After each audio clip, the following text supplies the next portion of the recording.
किसी ने बड़ी खूबसूरत बात कही है कि अगर हौसला बुलंद हो तो दुनिया में कोई भी काम मुश्किल नहीं होता। मैं आपका दोस्त प्रिंस आ गया हूँ फिर एक छोटी सी कहानी लेकर। ये कहानी है गोविंद नाम के एक लड़के की। गोविंद का जन्म एक छोटे से गांव में छोटे से परिवार में हुआ था। उनके पिता किसी तरह रिक्शा चलाकर अपने परिवार का पालन पोषण किया करते थे। गोविंद जी की उम्र पढ़ने को हो गई थी। सरकारी स्कूल में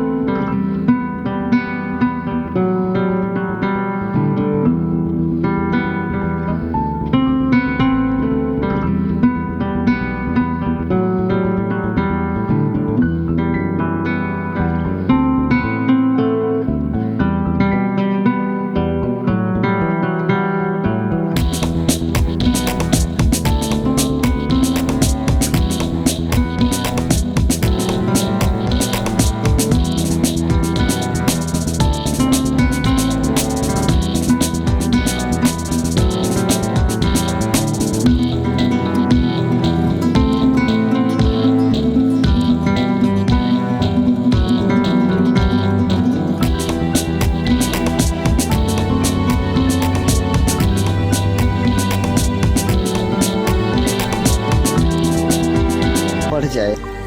यहीं से शुरू हुई गोविंद जायसवाल की एक नई जिंदगी। आईएएस एग्जाम को पास करके डीएम बनने की सोच। आईएएस की तैयारी करने के लिए दिल्ली जाने की भी तैयारी करने लगे। पिता ने जमीन बेचकर बेटे के लिए रुपए जमा तो किए, बट अभी भी रुपए इतने नहीं हुए थे कि गोविंद जी दिल्ली जाकर आईएएस की कोचिंग को ज्वाइन करते। लेकिन कहते हैं ना दोस्तों, किसी भी चीज को दिल से चाहो तो ऊपर वाले भी उसे मिलाने में मदद करते हैं। गांव के कुछ लोग जमीन बेचकर बेटे को दिल्ली भेजकर पढ़ाने की खबर सुनकर गोविंद के पिता को समझाने में जुट गए थे कि ये सब बेकार की बातें हैं, कि आपका बेटा कभी भी आईएएस ऑफिसर बन ही नहीं पाएगा। बट उस पिता को लोगों की बातों से ज्यादा अपने बेटे की बातों पर विश्वास था।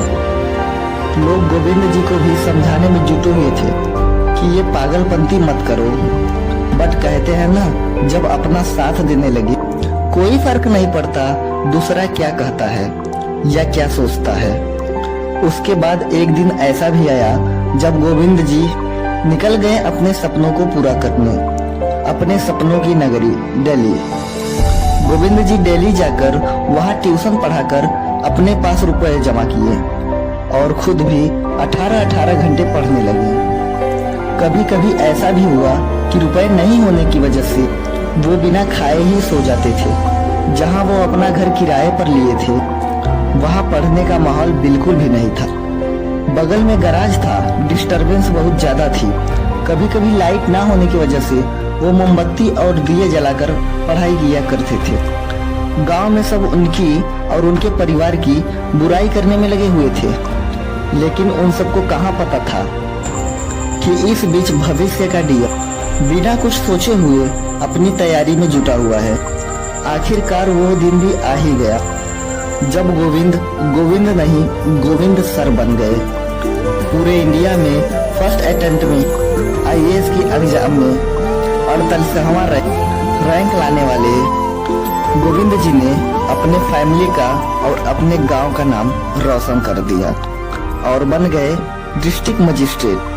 तो दोस्तों, हम कई बार अपने सिचुएशन को और कई बार गरीब होने की वजह से भगवान को तो कई बार लोगों को दोष देते रहते। याद रखिएगा, दुनिया आपके बारे में क्या सोचती है, यह आपके साथ कैसा व्यवहार करती है, इससे कोई फर्क नहीं पड़ता। बट आप अपने बारे में क्या सोचते हैं, इससे बहुत फर्क पड़ता है। लाइफ में बुरा वक्त भी आना बहुत जरूरी है। कुछ लोग बुरा वक्त से हार जाते हैं और कुछ लोग बुरा वक्त को ही हरा देते हैं। सो किसी को भी दोष दिए बिना ही अपना काम करते रहिए अपने सपने को पूरा करने के लिए, क्योंकि प्यारा सा कमल कीचड़ में ही उगता है। इसी के साथ मैं प्रिंस आपसे विदा लेना चाहता हूँ। मिलेंगे फिर एक नई वीडियो में, तब तक के लिए बाय बाय।